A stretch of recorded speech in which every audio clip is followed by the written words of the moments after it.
Pendekar dari Gunung Naga, Bagian 1, Jilid 1. Lembah Merak Hijau, yang terletak di Provinsi Chiat Kang, merupakan sebuah lembah subur dengan pemandangan yang indah. Lebih-lebih, karena di sebelah timur lembah ini terdapat daerah persawahan yang luas.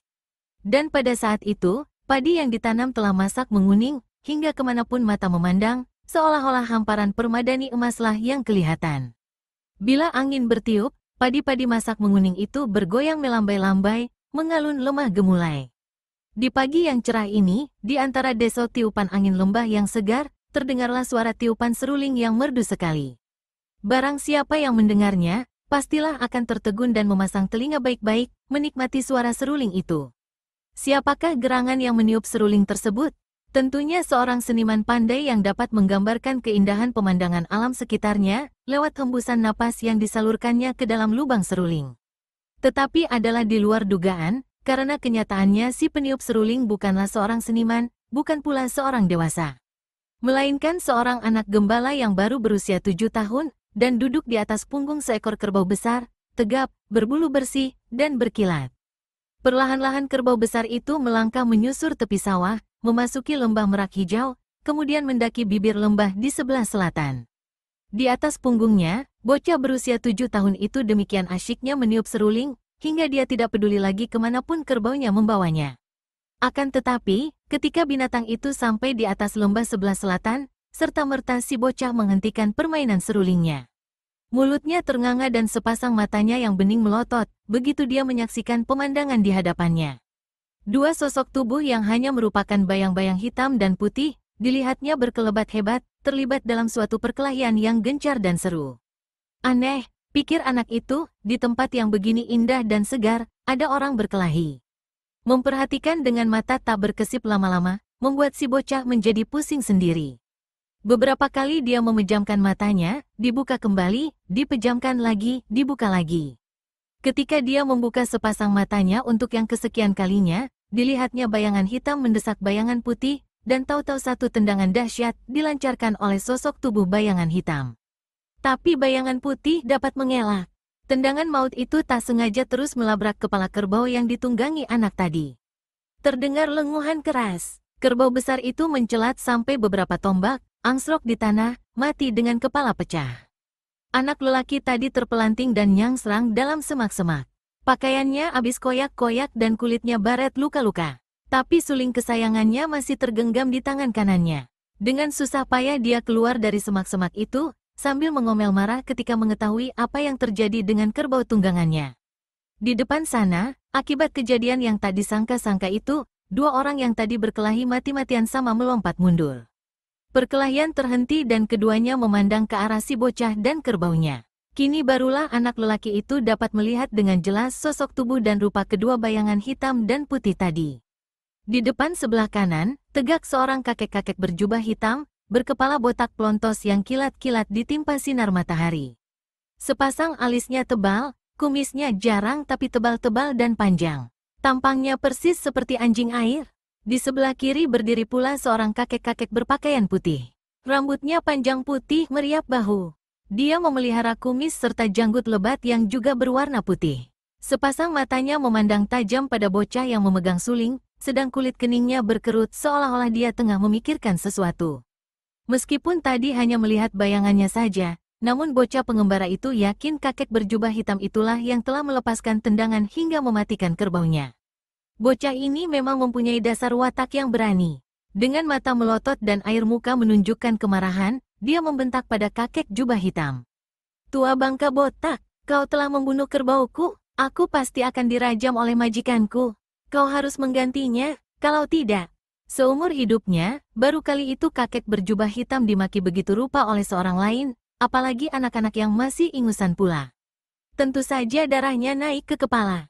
"Pergi kau dari sini, kalau tidak, kepalamu akan kupecahkan seperti binatang itu." "Tidak, kau harus ganti dulu kerbau yang mati itu. Bocah sundal, kau mampuslah," teriak kakek jubah hitam marah sekali. Tangan kanannya dipukulkan ke depan. Serangkum angin menderu dahsyat. Jangankan seorang anak kecil seperti penggembala itu, batu karang atos sekalipun kalau sampai dilabrak pukulan jarak jauh yang berkekuatan tenaga dalam luar biasa itu, pasti akan hancur lebur.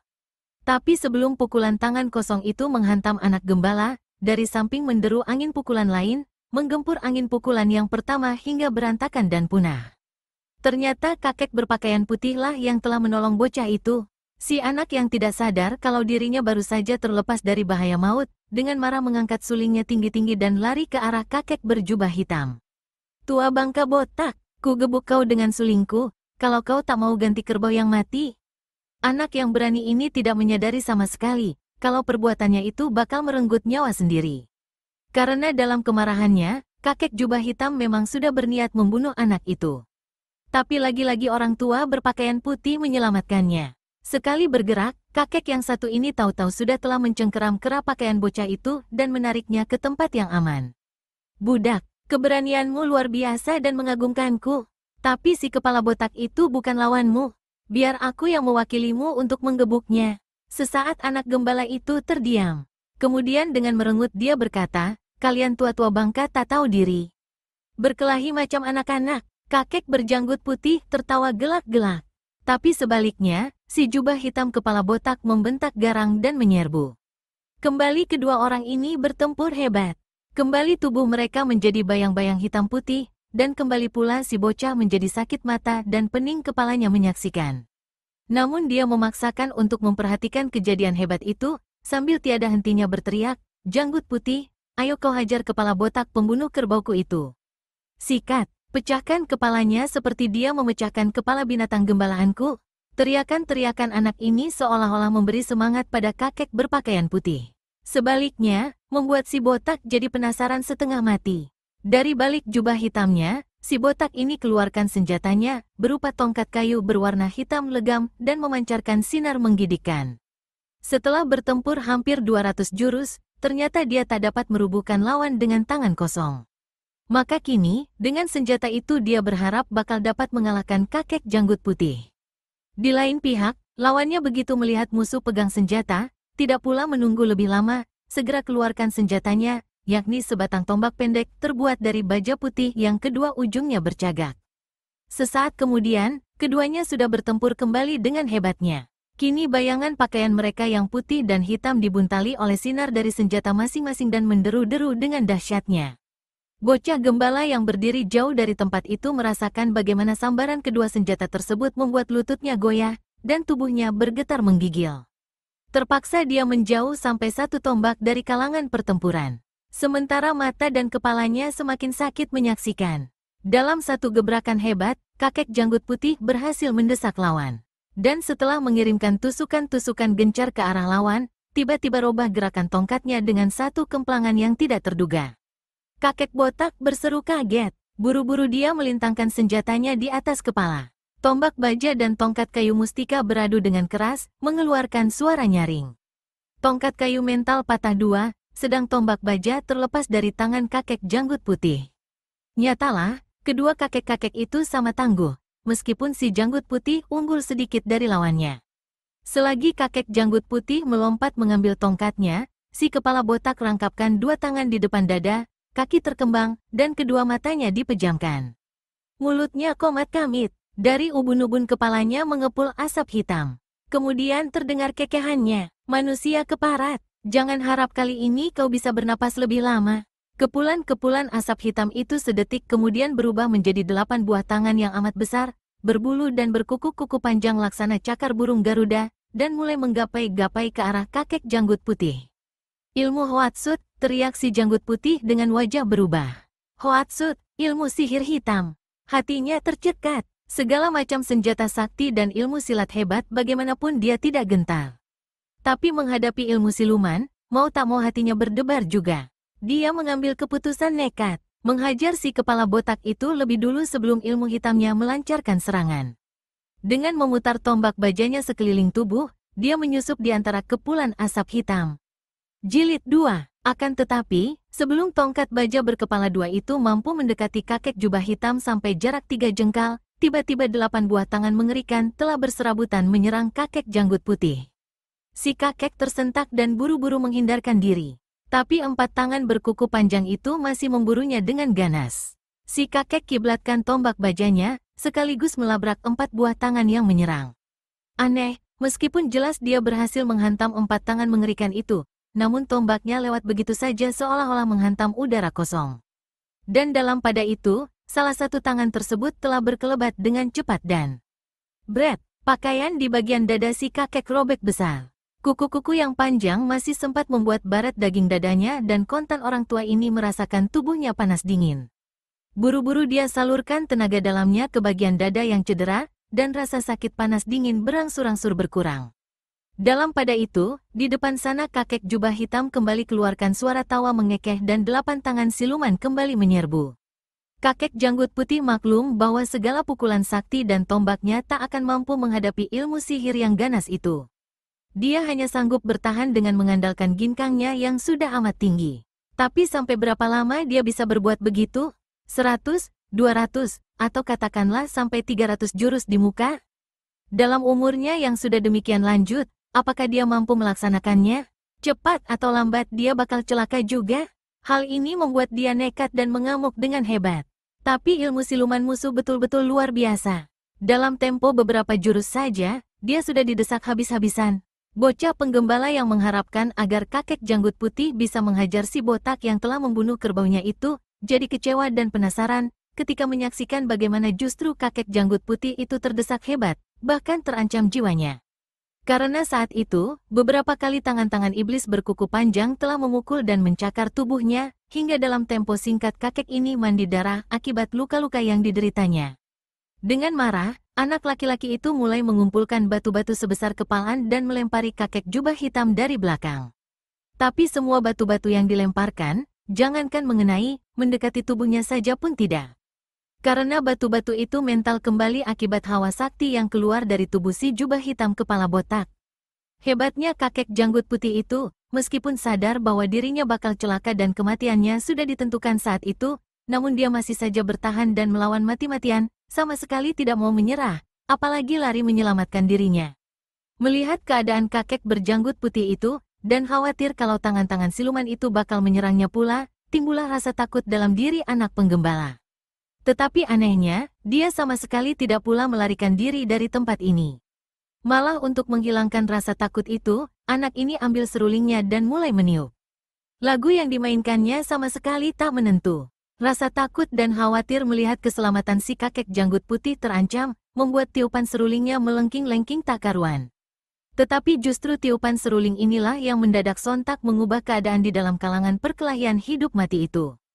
8 tangan iblis yang mengerikan kini kelihatan berserabutan dalam gerakan-gerakan kacau. Semakin lama semakin mengecil, akhirnya berubah menjadi asap hitam. Kakek jubah hitam tersentak kaget. Dia berkeras memusatkan pikirannya guna mengumpulkan kekuatan batin yang tercerai-berai, namun tak berhasil.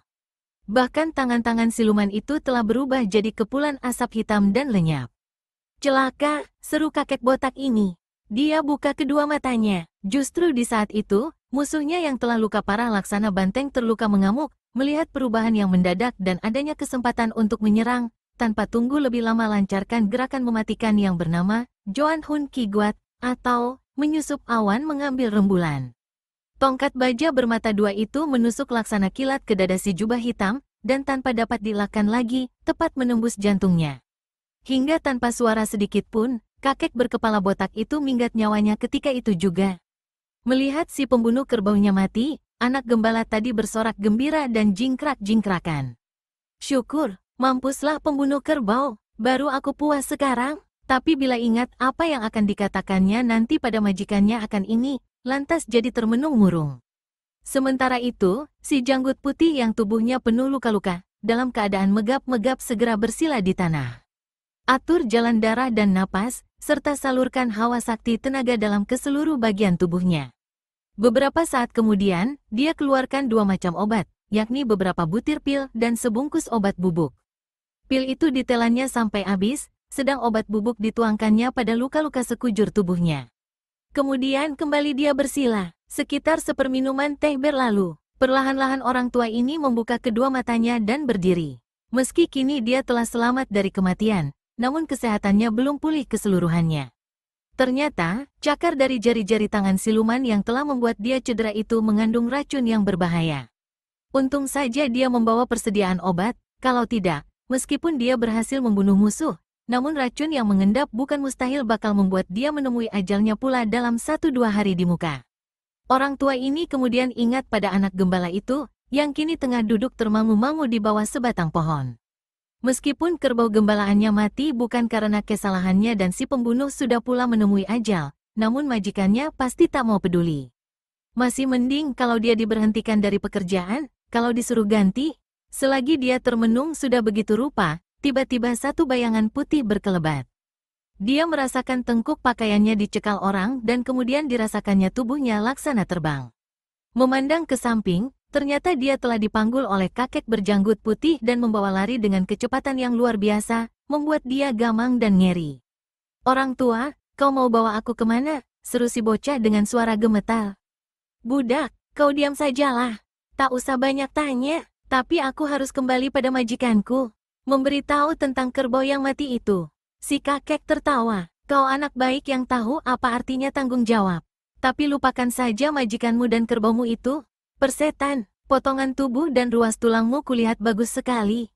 Sayang kalau disia-siakan. Aku akan bawa kau ke puncak Liongsan. Kau dengar, puncak Liongsan. Aku. Si kakek mempercepat larinya dan karena ngeri, si bocah tak berani lagi banyak bicara, malah kini dia pejamkan kedua matanya. Tanpa sadar, akhirnya dia tertidur di atas pundak kakek yang membawanya terbang itu. Siapakah adanya kakek berambut putih ini? Siapa pula musuh berjubah hitam itu? Dan apa tujuannya sampai anak gembala tersebut hendak dibawanya ke puncak Gunung Naga yang selama ini dianggap angker dan jarang didatangi oleh manusia? Kakek-kakek jubah hitam yang menemui ajalnya itu, dalam dunia persilatan di daratan Tongkok dikenal dengan julukan angker Raja Setan Gunung Utara, atau Pasan Kui Ong. Pada masa itu, di antara tokoh-tokoh silat golongan hitam yang sesat, Pasan Kui Ong dianggap tokoh terhebat dan secara tidak resmi dijadikan sebagai pimpinan. Dengan sendirinya, dia menjadi musuh nomor wahid dari orang persilatan golongan putih.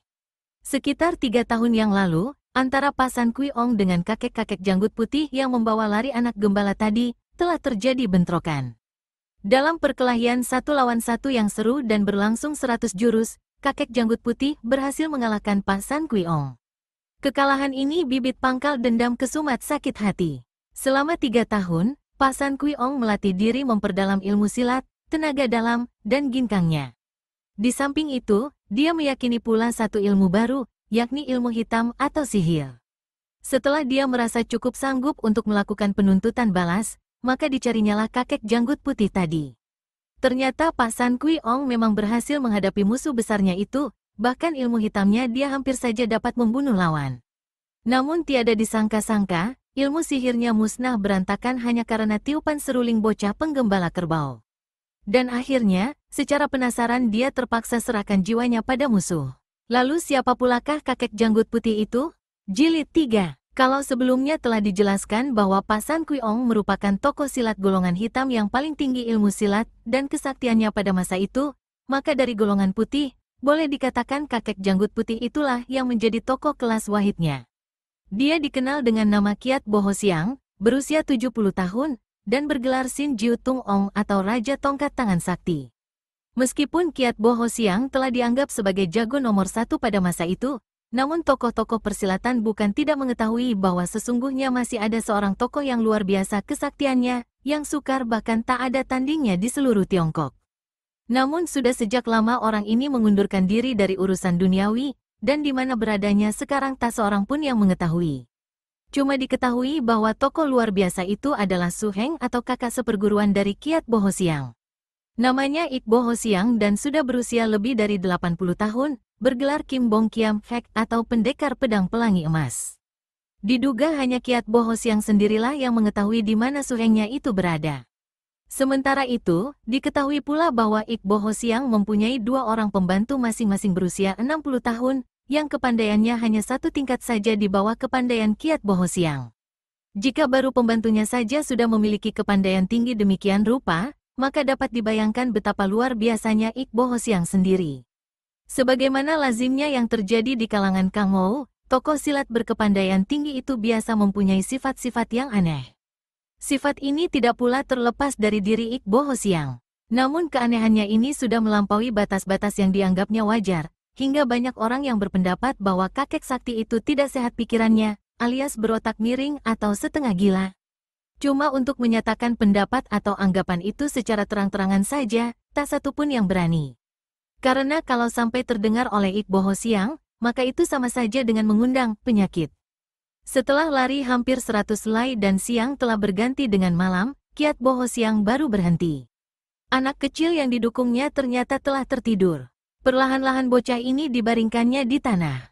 Dia sendiri kemudian menelan beberapa pil obat, lalu duduk bersila di tanah. Mengatur jalan napas dan peredaran darah, serta mengalirkan tenaga dalam kebagian tubuh yang baru saja sembuh daripada racun jahat ilmu siluman Pasan Kuiong.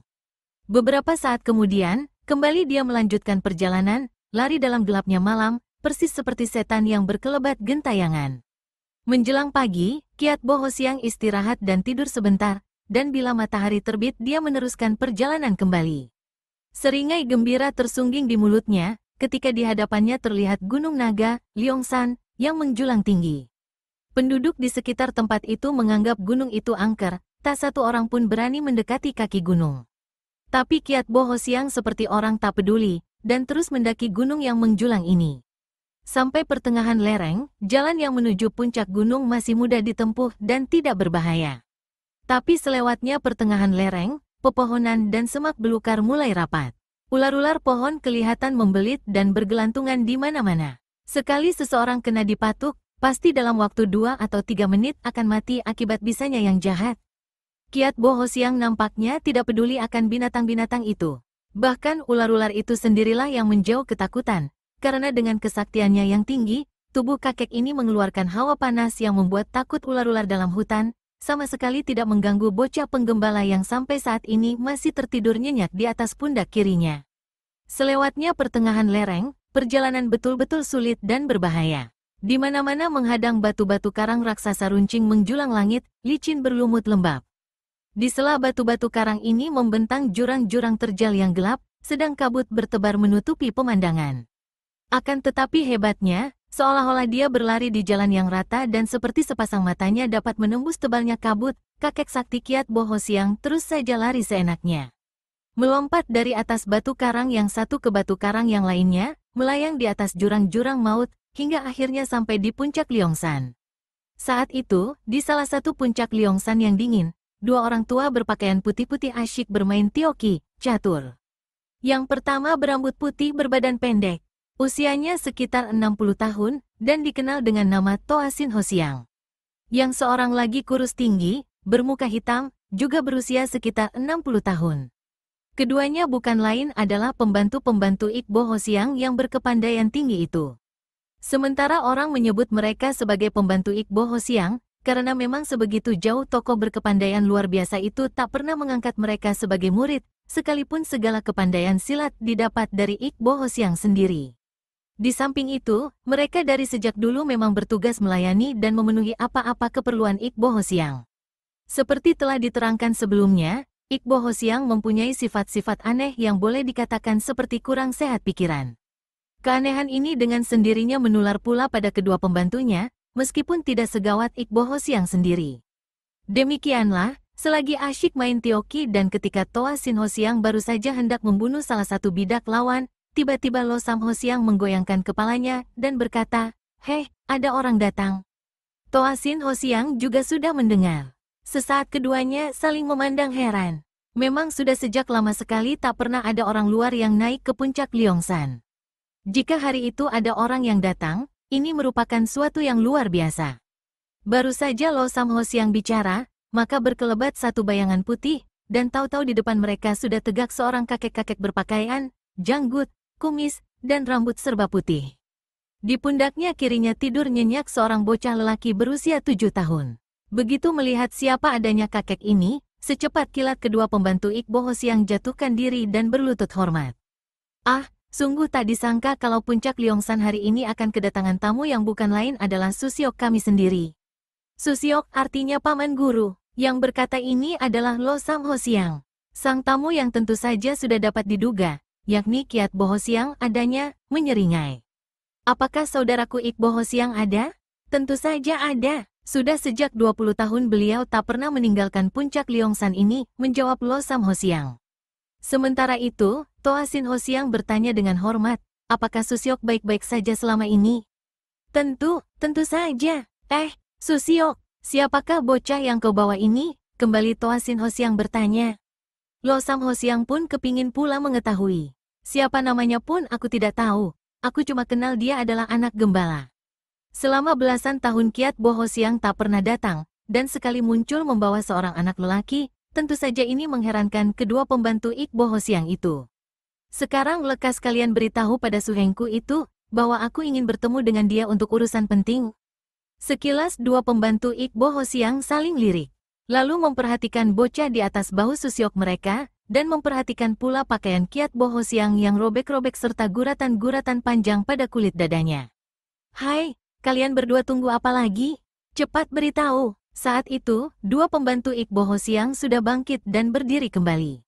Maaf Susiok, Toa Sin memberikan jawaban. Sebelumnya Suhu telah berpesan untuk tidak diganggu. Jelasnya, siapapun yang datang, beliau sekali-kali tak boleh diganggu, karena saat ini sedang bersemedi. Sekalipun yang datang aku, sutenya. Sekalipun Susiok, harap dimaafkan, sahut Toa Sin. Kiat Bo Hosiang mendongak ke langit lalu tertawa gelak-gelak. Karena memiliki tenaga dalam yang luar biasa, dengan sendirinya suara tawanya dahsyat sekali. Dua pembantu Ik Bo Hosiang terheran-heran. Keduanya saling pandang, dan karena mereka memang kurang beres jalan pikirannya, maka lantas saja keduanya ikut tertawa gelak-gelak. Puncak Gunung Naga itu seolah-olah bergetar dilanda gelombang suara tertawa tiga manusia sakti ini. Tiba-tiba Kiat Bo Hosiang hentikan tawanya. Parasnya berubah kelam membesi. Sepasang matanya membeliak dan dari mulutnya keluar bentakan garang. Kalian berdua kacung-kacung rendah berani melarang aku, Sin Jiu Tung Ong, untuk menemui suhengku sendiri. Serta-merta dua pembantu ini hentikan pula tawa mereka. Toa Sin menyahut, bukan kami melarang, Susiok. Tapi Suhu sendiri yang berpesan begitu. Kami pembantu-pembantu yang rendah cuma menuruti perintah. Persetan dengan segala pesan dan perintah. Aku tidak mengenal segala aturan yang dibuat oleh Suhumu yang berotak miring itu. Susiok keliwat menghina. Suhu sama sekali tidak miring otaknya. Cuma sedikit kurang sehat pikirannya, kata Lo Sam Hosiang. Otak miring dan tidak sehat pikiran adalah sama saja, goblok. Dasar gurunya gila, muridnya sinting. Sekarang menyingkirlah kalian. Aku mau lewat. Mau lewat kemana? Susiok, bertanya Toa Sin macam orang tolol. Pendek, jangan bikin aku marah. Lekas menyingkir, atau kau bakal menerima gebukan dariku. Kiat Bo Hosiang sudah tak dapat lagi menahan marahnya. Susiok, kau tentu tahu kami ini bukan anak-anak yang harus digebuk. Kami sudah tua bangka dan menjalankan perintah dengan segala tanggung jawab dan akibatnya. Kiat Bo Hosiang menyeringai. Jadi kalian kacung-kacung geblek berani kurang ajar pada paman guru sendiri, ya? Bagus, mari ku beri sedikit pelajaran. Abis berkata begitu, Kiat Bo Hosiang kebutkan ujung lengan bajunya yang lebar. Satu gelombang angin menggebu dengan dahsyatnya. Toa Sin dan Lo Sam bagusnya sudah berlaku waspada dan buru-buru menghindar ke samping. Namun tak urung sambaran angin pukulan itu masih membuat mereka terhuyung-huyung ke belakang.